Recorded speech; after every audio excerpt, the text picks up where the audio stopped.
Now we're going to look at the background, context, and assumptions of Bronfenbrenner's ecological theory, beginning with the background of Yuri Bronfenbrenner himself. Yuri Bronfenbrenner was born on April 29th in 1917 in Moscow, Russia.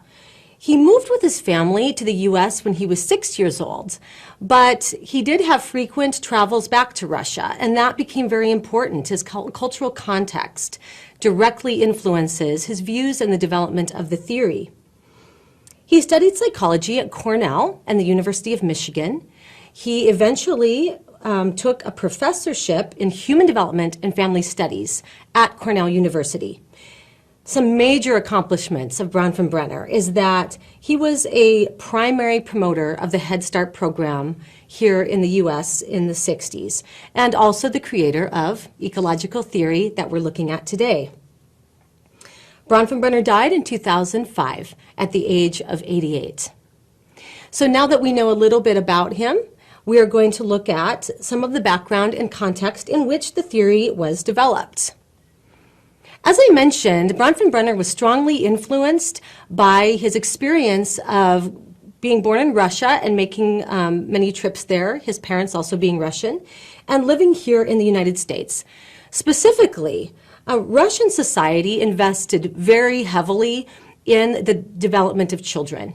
And Bronfenbrenner was saddened by the fact that there was an antagonistic relationship between the two countries.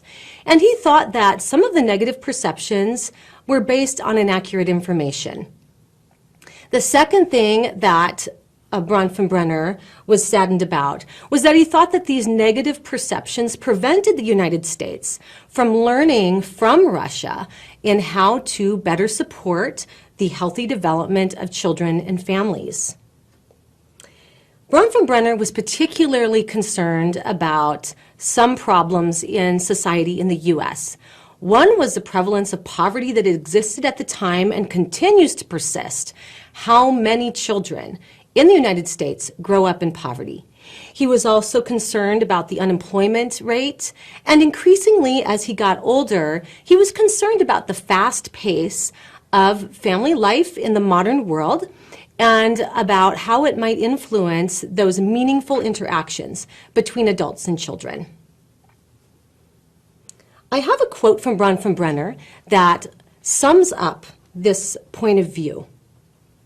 He says, "We as a nation need to be re-educated about the necessary and sufficient conditions for making human beings human.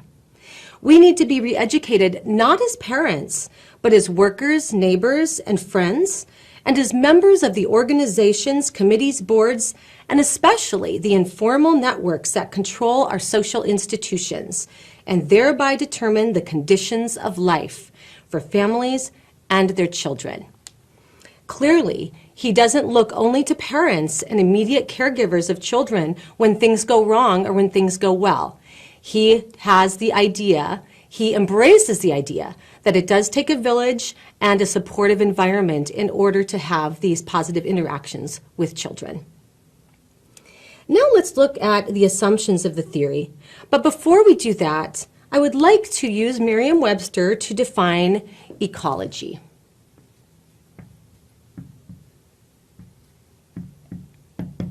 Ecology is a branch of science that's concerned with interrelationships between organisms and their environments. So, when we talk about human ecology, we can change this definition just a little bit to make it more specific to human ecology. Human ecology is the social science that looks at the interrelationships between humans and their environments. So ecological theory then is concerned with these interrelationships, and we see that again and again in the theory. Now that we've defined this, let's look at some of the assumptions of the theory.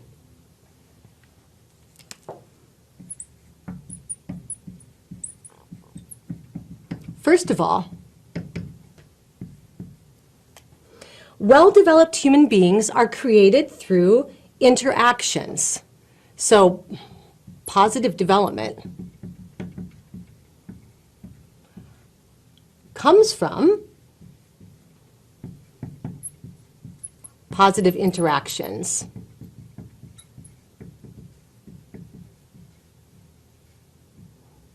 Between adults and children.